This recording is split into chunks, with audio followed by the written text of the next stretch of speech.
You found out you're going to be a dad, you're excited, but you've been told that you need to go to these midwife appointments and you're like, what the hell's one of those? Do I really need to go? Find out more after this. So a bit of a catch up, we're pregnant with our very first child. We're currently at the end of our second trimester, coming into our third. We've had about 3, maybe 4 midwife appointments by now. When we found out we were pregnant, I really didn't know whether I should be going. Part of me said that maybe not. Part of me said that I kind of wanted to be involved with everything, so why shouldn't I go to those? But I couldn't find any information. No one would tell me whether I, as a guy, as a dad-to-be, should be going to these midwife appointments. Midwife appointments, such a mouthful. Try saying midwife appointments a couple of times in a row, it is ridiculous. So yeah, I just wasn't sure whether I was supposed to be going.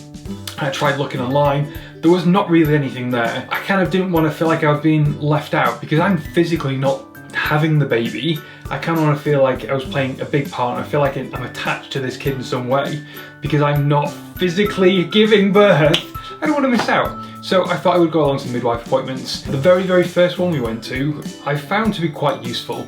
We sat down, the midwife was focused more on Jen. It's kind of like I didn't really exist unless there was a specific question, but there's questions on sort of like history in your family, illnesses, that sort of stuff. So there's this big book that she had that she's sort of like filling in, and there was a section for the dads. There's quite a bit of information in there that they needed filling in. Nothing crazy, but you know, if you're not there, it can make it quite difficult to actually fill in. So I would definitely recommend being there for the first one because you kind of get a sense of what's going on, what you can expect going forward, and you find out quite a bit of information there.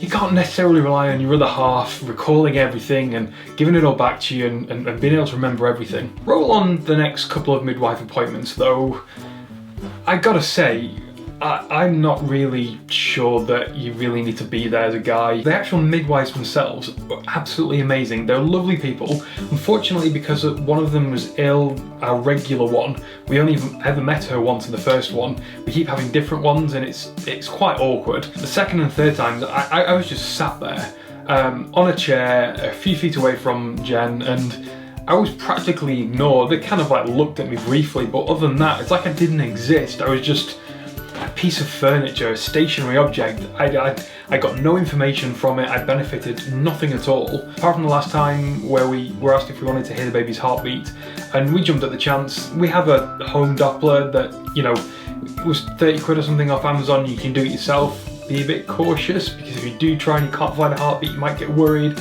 But we'd heard the baby's heartbeat loads of times because we'd done it ourselves. We kind of wanted them to do it to make sure what we were hearing was right, we were doing it correct, and basically all seemed fine. Probably the only section of a midwife appointment that I would find quite useful being there. That is if you want to hear that and you care about that and you haven't heard the baby's heartbeat up until then. Every time we've been, I've not seen one other guy there.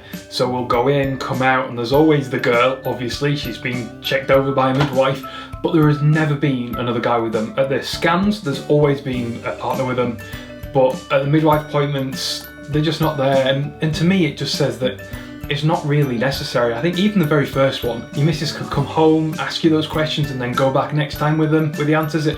I don't really see that you need to be there, but if you want to be there, the first one is definitely probably the best one to go for. After then, attend the scans and skip the midwife appointments. Save you being ignored. All midwives are different, you know, some will ignore you, some won't, but I did feel that I just didn't exist every time I was there, which is a shame because I really wanted to show support, I wanted to play a part, and people kind of just look confused as if like, what are you doing here? And if Jen doesn't want me there, I'm happy not to go, but you know, she seemed indifferent.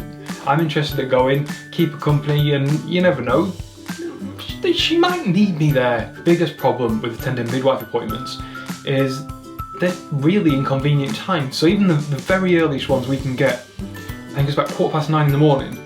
Luckily, Jen works around the corner, so she's only about, I don't know, up to an hour late for work at most by the time she's been seen and got back to work. But if you can't get one that early, or if, you know, whatever, if you work quite a way, it could wipe out at least half a day of work. And if all you're going to do is sit there and be ignored, you could be losing out on pay. You could have to have a dodgy shift to compensate for the fact that you've got to have some time off. Probably not worth the time unless you have it free and you fancy going. In terms of length, they were about 15 minutes long, all of them, I think. The very first one was maybe a little bit longer, but after then they didn't last long. Ultimately, every midwife appointment will be different, and your midwife will dictate how much enjoyment you get from it. Ask your wife, ask your girlfriend, ask your partner. If they want you to be there, go. No questions asked. If they're indifferent, it depends on you, what you want. If you're not that bothered, I wouldn't waste your time. Don't do it. I hope that helped. If you enjoyed this video, make sure you like and share it with other people who may find it useful. And if you think you might find other videos from me helpful, make sure you click that subscribe button, and I will see you in the next one.